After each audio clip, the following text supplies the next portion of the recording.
The fluorescent lights in the morgue hummed with a clinical indifference that Dr. Henry Callahan had grown accustomed to over 23 years of service. He had seen everything, or so he believed, until the body of Vanessa Ashford arrived on a rainy Thursday morning in late October. She lay on the steel table, pale and impossibly beautiful even in death, her dark hair fanned out like silk against the metal. The preliminary report stated suicide, barbiturate overdose discovered in her bedroom by household staff. A tragedy, they said, a waste of a young life. Henry pulled on his latex gloves and began his examination with the methodical precision that defined his career, never imagining that within the next hour, he would uncover something that would haunt him for the rest of his life. Vanessa's external appearance revealed nothing unusual at first. No signs of struggle, no defensive wounds, no bruising except for some faint discoloration around her wrists that could have been from jewelry or restraints, though the report mentioned neither. Her fingernails were perfectly manicured, painted a deep crimson that seemed almost prophetic now. Henry noted everything in his recorder, his voice steady and professional, describing the 28-year-old woman before him as if she were merely a specimen, and not someone who had walked, laughed, and loved just days ago. But as he prepared to make the Y incision, something in her face caught his attention. A tension in her features that didn't match the peaceful sleep of an intentional overdose. He had seen enough suicides to know that barbiturates usually left the face relaxed, almost serene. Vanessa looked like she had died fighting something, or someone. The scalpel moved with practiced efficiency, opening her chest cavity to reveal the organs within. Henry worked through the standard procedure, examining the lungs, the liver, the stomach contents that would confirm the presence of the drugs. Everything proceeded normally until he reached the heart.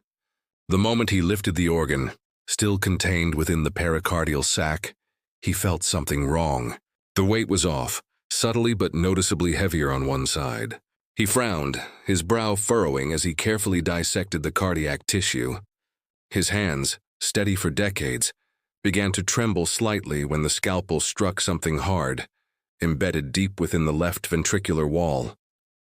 Henry paused, his mind racing through possibilities: calcification, a tumor, some congenital abnormality.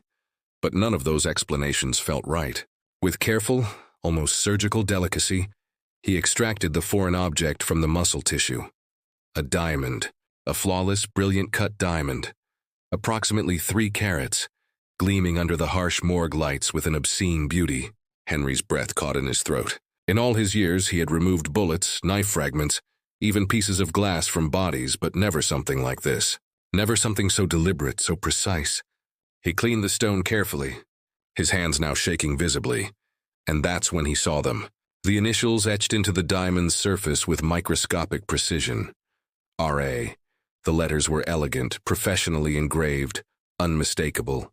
Richard Ashford, the husband, the man who had reported her death, the man who was, at this very moment, playing the role of the grieving widower to perfection in the mansion overlooking the Hudson River. Henry stood frozen for a long moment, the diamond resting in his palm like a piece of evidence from a nightmare. His mind worked through the implications with the cold logic of a scientist, but his heart, his very human heart, felt the weight of what this meant. A woman doesn't accidentally get a diamond embedded in her cardiac muscle. This wasn't something that happened through natural causes, or even through accident. Someone had placed it there, or the thought sent ice through his veins. She had placed it there herself. But why? Why would anyone do such a thing? Unless it was a message, unless it was evidence, unless it was the only way to ensure that the truth would be discovered, when her voice could no longer speak it. Henry reached for the phone with trembling fingers and dialed the number for the police department, specifically for Detective Claire Brennan, who had a reputation for taking on cases that others dismissed as closed.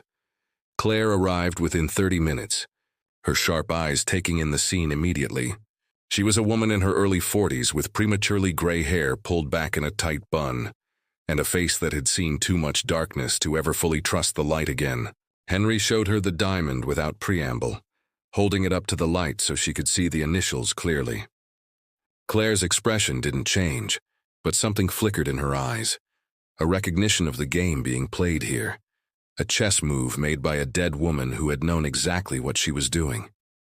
She took the diamond carefully, sealing it in an evidence bag, and then looked down at Vanessa's body with a mixture of sadness and respect that Henry found oddly comforting. This detective understood. This detective knew that Vanessa Ashford hadn't committed suicide in the traditional sense. She had committed an act of war. The investigation into Vanessa's death officially reopened that afternoon. Claire began by visiting the Ashford mansion, a sprawling estate that spoke of old money and older secrets. Richard Ashford met her in the drawing room, a man in his mid-40s with silver temples, and the kind of distinguished appearance that came from generations of privilege and power. He wore his grief like an expensive suit, perfectly tailored but somehow not quite fitting right. His eyes were dry when he spoke about his wife, his voice measured and controlled, expressing all the right sentiments of loss and confusion. "Why would she do this?" he asked Claire, his hand spread in a gesture of helplessness. "We had everything. We were planning a trip to the Amalfi Coast next month." She seemed happy. Claire watched him carefully, noting the way his fingers drummed against his knee, the only visible sign of anxiety in his otherwise perfect performance. She asked to see Vanessa's personal effects, her room, her belongings. Richard hesitated for just a fraction of a second before agreeing, leading her upstairs to a bedroom that was elegant and cold, decorated in shades of cream and gold that felt more like a hotel than a home. Claire's trained eye caught the details that told the real story. The lock on the outside of the bedroom door, recently installed based on the fresh paint around the hardware. The medicine cabinet filled with anti-anxiety medications, antidepressants, and sleeping pills, all prescribed by different doctors, suggesting doctor shopping or coercion. The closet full of designer clothes, many still with tags attached, purchased but never worn, gifts that felt more like compensation than love. And on the nightstand, a journal, leather-bound and innocuous, that Richard clearly hadn't thought to remove. Claire took the journal, ignoring Richard's protest that it was private, that it was all he had left of his wife's thoughts. She flipped through the pages right there in front of him, watching his face grow pale as he realized what Vanessa had written, what she had documented. The entries went back 2 years, starting from just after their wedding, and they painted a portrait of psychological torture so sophisticated that it left no visible scars. "Richard controlled everything," Vanessa wrote in shaky handwriting. "What I eat, what I wear, who I see when I sleep. He says it's because he loves me, because he wants to protect me, because the world is dangerous and I'm too naive to navigate it alone. But I'm disappearing. Every day a little more of me vanishes, and I don't know how to stop it. I don't know if I can stop it. I think he's killing me, not with his hands, but with his words, with his control, with the cage he's built around me that looks like a palace." The later entries became more desperate, more fragmented. Vanessa wrote about her attempts to leave, how Richard would find her every time, how he would bring her back with threats disguised as concern.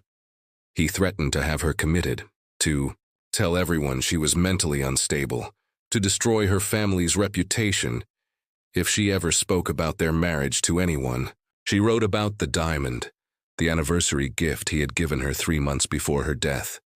3 carats, he had said, 1 for each year we'll be together, because 3 years is when a marriage truly solidifies, when you're mine forever. She had smiled and thanked him, playing the role of the grateful wife, but inside, she wrote, "Inside I was screaming." That diamond became a symbol of everything wrong with their marriage, a beautiful prison, a gilded chain, a promise that felt more like a threat. Claire read the final entry, dated 2 days before Vanessa's death, and felt her blood run cold. "I've made my decision," Vanessa had written in surprisingly steady handwriting. "If I can't escape him in life, I'll escape him in death. But I won't let him get away with it. I won't let him play the tragic widower, find another woman and do this all over again. I've hidden the truth where only the right person will find it, where it can't be destroyed or explained away. In my heart, literally. Tomorrow I'm going to swallow the diamond. I've researched it. It's possible, difficult but possible if you're determined enough. The stone will pass through my system and lodge somewhere, probably my intestinal tract, but I'm going to make sure it goes deeper. I'm going to use the methods I found, the techniques that will ensure it reaches my heart. When they find me, when they do the autopsy that Richard will insist on to maintain appearances, they'll find his gift, his initials, his ownership, right where he always said I belong to him, in my heart. Let him explain that. Let him try to charm his way out of evidence that's literally carved into the organ that stopped beating because of him. Claire looked up from the journal to find Richard standing frozen, his mask finally slipping to reveal the cold calculation beneath.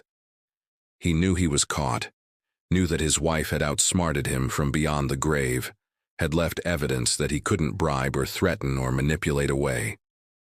The diamond told a story that no amount of money or power could rewrite. Claire called for backup, reading Richard his rights while he stood in his own drawing room, surrounded by the wealth and privilege that had protected him his entire life, but couldn't protect him now. Not from the truth, not from the diamond that Vanessa had turned into a weapon more powerful than any testimony, any accusation, any evidence that could be destroyed or dismissed. The arrest of Richard Ashford made national headlines. The story was too bizarre, too dark, too perfect in its tragic irony to ignore.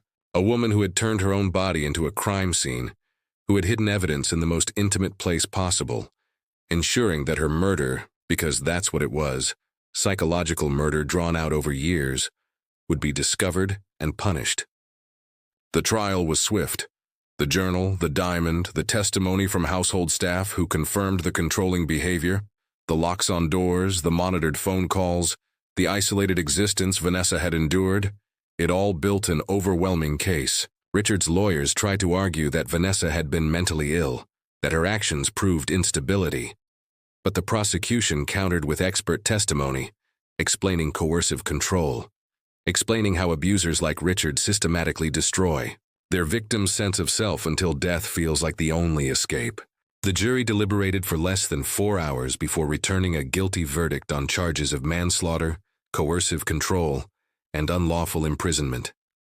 Richard Ashford, the man who had everything, who had built an empire on charm and ruthlessness, was sentenced to 25 years in prison. As he was led away, Claire thought about Vanessa, about the courage it must have taken to swallow that diamond, to plan her own death with such precision and purpose.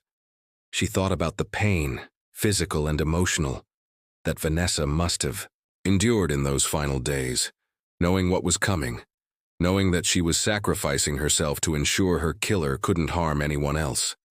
It was an act of revenge, yes, but also an act of protection, a final gift to the unknown women who would have been Richard's future victims. Dr. Henry Callahan kept a photograph of Vanessa Ashford on his desk after that day, not as a morbid trophy, but as a reminder of why his work mattered, why the dead deserved his full attention and respect. Every body told a story. He had always known that.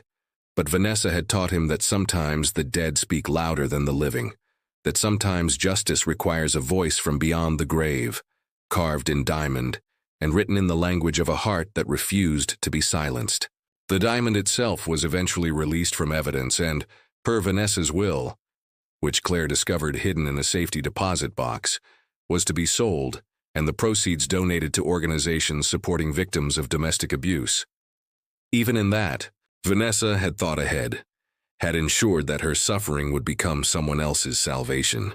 On a cold morning in December, Claire visited Vanessa's grave, a simple marker in a cemetery far from the Ashford estate, far from the mansion that had been her prison. She placed a single white rose on the headstone and stood in silence for a long moment, thinking about the woman she had never met, but had come to know intimately through journals and evidence, and the desperate act that had brought a killer to justice. Vanessa Ashford had been 28 years old, brilliant, beautiful, and trapped in a nightmare of privilege and control. She had chosen to end her life, yes, but she had done so as an act of agency in a situation where all agency had been stripped away. She had taken back her power in the only way left available to her, and in doing so, she had saved others from the same fate. Claire thought about the diamond often, about how something so beautiful had become something so terrible, about how symbols of love could become instruments of control, about how Vanessa had reclaimed that symbol and transformed it into evidence, into truth, into justice. The case closed, officially, but it stayed open in Claire's mind, a reminder of why she did this work, why she fought for victims who could no longer fight for themselves. Richard Ashford would spend the next quarter-century behind bars, stripped of his wealth, his reputation, his freedom. But Vanessa Ashford would be remembered not as a victim who quietly disappeared, but as a woman who fought back with her last breath, who left behind a message carved in diamond that read simply and powerfully, "I was here. I mattered. And I won't be forgotten." The mansion on the Hudson was sold, the proceeds going to Vanessa's family and various charities. The staff who had witnessed her suffering but felt powerless to intervene found their voices after her death, adding their testimonies to the mountain of evidence that buried Richard Ashford. One housekeeper, an older woman named Maria, who had worked for the Ashfords for 5 years, testified through tears about the times she had heard Vanessa crying behind locked doors, about the meals sent back untouched because Richard controlled her portions, about the phone calls monitored and the mail screened and the slow, systematic erasure of a vibrant young woman's identity. Maria said she had wanted to help, had wanted to call someone, but Richard was powerful, connected, and she had feared for her own safety and immigration status. She said she wished she had been braver, but Vanessa's final act had given her courage, had shown her that even in the darkest circumstances, truth could find a way to surface. The medical community discussed Vanessa's case in hushed, awed tones.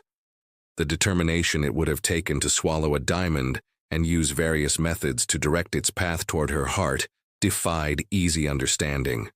Some doctors argued it was impossible, that the story must have been embellished.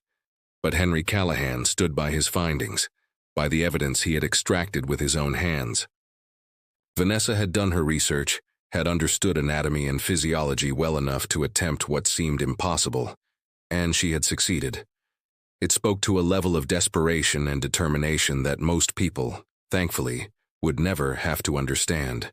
It spoke to a woman who knew that conventional methods of escape had been closed to her, who had been isolated so completely that even reaching out for help felt impossible, who had made the calculated decision that her death could accomplish what her life could not. In the years that followed, Vanessa's case became a landmark in discussions of coercive control and psychological abuse. Law schools studied it, advocates cited it, lawmakers referenced it when pushing for stronger protections for domestic violence victims. The diamond in her heart became a metaphor, a symbol of how abuse hides behind closed doors and beautiful facades, of how victims are often blamed for not leaving when the reality is that leaving can be the most dangerous time. When abusers escalate, when control becomes violence, when psychological torture gives way to physical harm. Vanessa had known this. Her journal made it clear that she had tried to leave multiple times and had been dragged back, threatened, manipulated into believing she had no options. The diamond was her insurance policy, her last will and testament, her voice speaking from beyond death to tell the truth that life had made too dangerous to speak. Claire Brennan retired 5 years after the Ashford case. Having solved dozens of other murders and brought countless criminals to justice, but she always said that Vanessa's case was the one that defined her career, the one that reminded her why she had become a detective in the first place. At her retirement party, she spoke about Vanessa briefly, raising a glass to the woman who had solved her own murder, who had left behind evidence that couldn't be intimidated or silenced. She said that every detective hopes to give voice to the voiceless, to bring justice to those who have been wronged. But Vanessa had done that for herself, had ensured that her story would be heard, and her killer would be held accountable. It was, Claire said, both the saddest and most inspiring case she had ever worked. Richard Ashford never admitted guilt. In prison, he maintained that Vanessa had been mentally unstable, that he had loved her, that her death was a tragedy he couldn't understand. Other inmates knew better. Word spread quickly about what he had done, about the woman who had swallowed a diamond to prove her husband's guilt, and prison justice, brutal and swift, ensured that Richard's sentence was far harder than it might have been. He was isolated, ostracized, living out his days in a cell that was a tiny fraction of the mansion he had once called home, experiencing a taste of the prison he had created for Vanessa. Some people said it wasn't enough, that he deserved worse. But Claire thought that knowing he had been outsmarted by the woman he had tried to control, knowing that Vanessa had won in the end, might be the worst punishment of all for a man like Richard Ashford. The story of the diamond in Vanessa's heart spread beyond courtrooms and newspapers, becoming something larger, a dark fairy tale with a terrible moral about the price of control and the power of determination. Parents told modified versions to daughters, warning them about men who seemed too perfect, too attentive, too eager to make decisions on their behalf. Advocates used it to illustrate how abuse escalates, how it starts with small controls and builds to total domination. Survivors found strange comfort in it, in knowing that even in death, Vanessa had fought back, had refused to let her abuser win. The diamond became a symbol, not of wealth or status, but of resistance, of a woman who turned the weapon of her oppression into the tool of her liberation. Years passed, and the case file gathered dust in the archives. But Vanessa Ashford's name lived on in ways that Richard could never have anticipated. Scholarships were established in her name for women escaping domestic violence. Safe houses were funded by the proceeds from her estate. Her story was told and retold, each time reaching someone who needed to hear it, someone who was living in their own gilded cage and wondering if escape was possible. The answer Vanessa gave from beyond the grave was complicated. Yes, escape is possible, but sometimes the cost is everything. Sometimes the only way to win is to change the rules of the game entirely. Sometimes justice requires a sacrifice that no one should have to make, but that brave souls make anyway, ensuring that their suffering means something, that their deaths speak louder than their silenced lives ever could. Dr. Henry Callahan passed away at the age of 72, having performed thousands of autopsies over his long career. But colleagues at his funeral spoke most often about the Ashford case, about how Henry had understood immediately the significance of what he had found, how he had treated Vanessa's body with the reverence and respect it deserved, how he had ensured that her message was heard. His successor inherited not just his position, but his commitment to listening to what the dead had to say, to understanding that everybody on that steel table had been a person with a story, with hopes and fears, and sometimes with a final message that needed to be delivered to the world of the living. The diamond itself, after being sold at auction for a sum that shocked even seasoned jewelers, disappeared into private hands, its location unknown. Some said it should have been destroyed, that it carried too much darkness, too much pain. Others argued it should be preserved, displayed, a tangible reminder of Vanessa's courage and Richard's cruelty. In the end, the physical diamond mattered less than what it represented. The idea that evidence can be hidden in plain sight, that truth has a way of surfacing even when buried deep, that victims are not always as powerless as their abusers believe. Vanessa Ashford proved that with planning, with courage, with a willingness to sacrifice everything, even the most controlled, isolated, and endangered victim could find a way to fight back, to ensure that their killer would face consequences, to transform their tragedy into a warning and a weapon. What would you do if you discovered that the only way to bring your abuser to justice was to become your own evidence? Would you have the courage that Vanessa showed, or would fear win? Leave your thoughts below, and subscribe for more stories that explore the darkest corners of human nature and the light that sometimes shines through. Until next time.